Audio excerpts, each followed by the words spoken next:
didn't know you were here already. Hello, Father Foley from St. Timothy's and St. Bartholomew's. Listen to this brief passage from the first letter of St. Peter.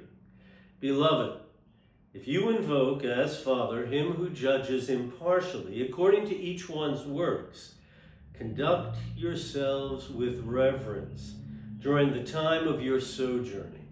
St. Peter is calling us to act in a way that is reverent, that is holy, that is good, that is noble, that is inspiring during the time that we are sojourning.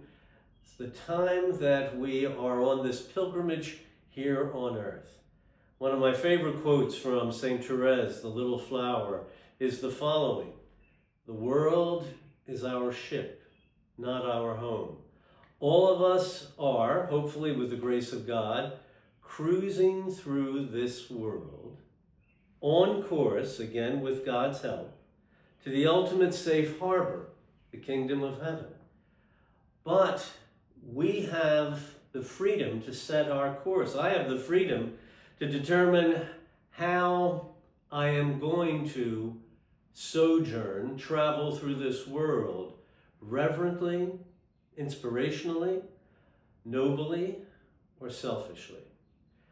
Now, in our world today, and it's not something that is exclusive to our own day and age, but it seems that the standards that are being set and the examples that are being given more and more lean towards the coarse and the crude and the, well, I would say, the selfish and the uninspiring. It's something I'm very concerned about, because there are people, there are leaders, cultural leaders, political leaders of all different political stripes. And so this is not a criticism of one political leader only, or of one political party, or of one different cultural group. It's across the board.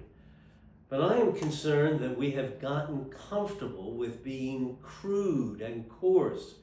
The people who are in important positions think nothing of using foul, degrading, insulting language, instead of speaking in a way that inspires, that represents maybe the dignity of their office, that sends a message to everyone, but particularly to young people, of a higher standard of behavior.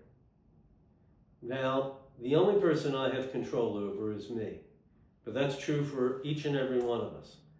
We have the ability to control our attitudes, our thoughts, our words, our actions.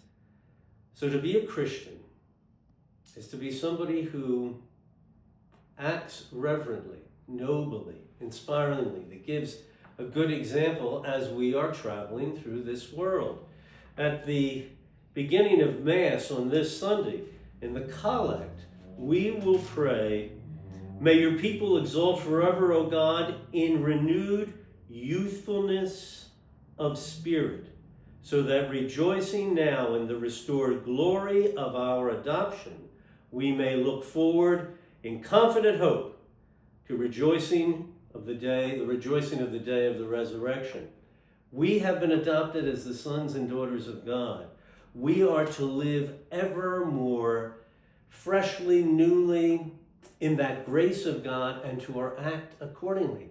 I am to act as a child of God. All of us are, not just priests or nuns, but all of us. We each give examples to one another.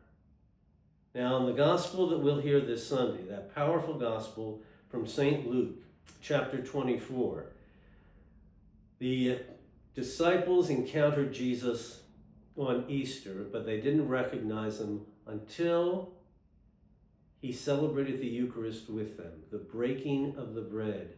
And then their eyes were open and they recognized the Lord. And they were strengthened. They were inspired. See how it works, my brothers and sisters. We are connected with the Lord in the Holy Eucharist. We are strengthened. We are inspired. We receive Christ to be like Christ. We receive Christ to live and love and journey and sojourn reverently like Christ, lifting one another up, inspiring one another, giving that good example, and helping one another all the way to the kingdom of heaven. We keep one another on the right course as we are sailing through this world.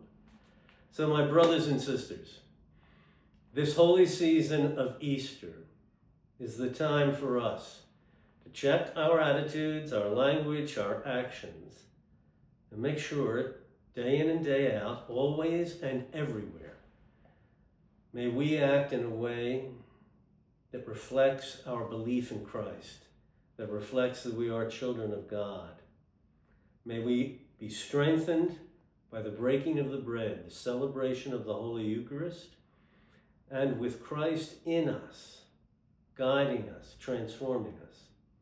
May we truly help everyone to rise up so that on the day of the resurrection, we will not fear judgment, but will rejoice to hear Christ say to us, "Well done, my good and faithful servants.